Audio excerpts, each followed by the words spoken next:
Yang gagal itu kementerian siapa? Siapakah yang dimaksudkan oleh bekas Menteri Kesihatan Datuk Seri Zulkifli Ahmad sebagai seorang yang gagal itu? Tak lain tak bukan beliau ialah bekas Menteri Hal Ehwal Ekonomi Datuk Seri Muhammad Azmin Ali.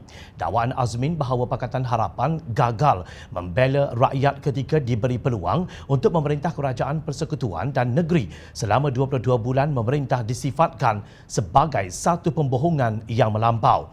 Zulkifli Ahmad berkata sebarang kelemahan jika ada boleh dibangkitkan oleh Azmin memandangkan hampir setiap minggu jemaah menteri bermesyuarat. Selama 21 bulan tidak pernah dibangkitkan kelemahan-kelemahan kita sebagai kerajaan. Kita ada semak imbang dan berbincang. Tetapi beliau berkempen dalam pilihan raya kecil Dewan Undangan Negeri Slim dengan mengatakan PH gagal.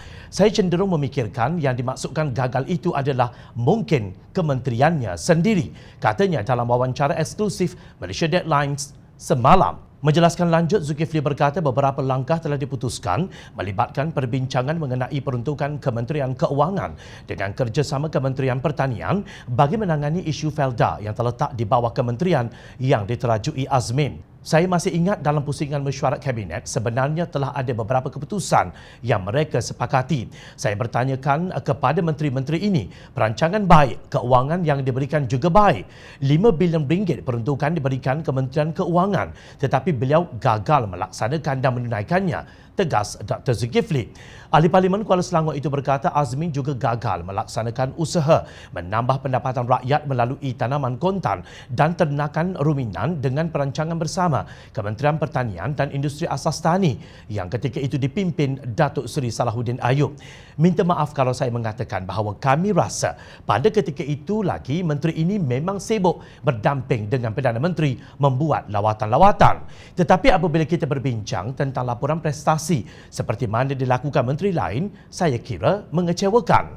Hari ini bila beliau mengatakan Pakatan Harapan gagal, beliau bercakap tentang kegagalan beliau sendiri, ujar pengarah strategi amanah. Saya minta maaf kalau saya terpaksa mengatakan bahawa memang kami rasa ketika itu lagi menteri ini memang sibuk berdamping dengan Perdana Menteri membuat lawatan-lawatan, tetapi bila kita berbincang, ya, laporan-laporan untuk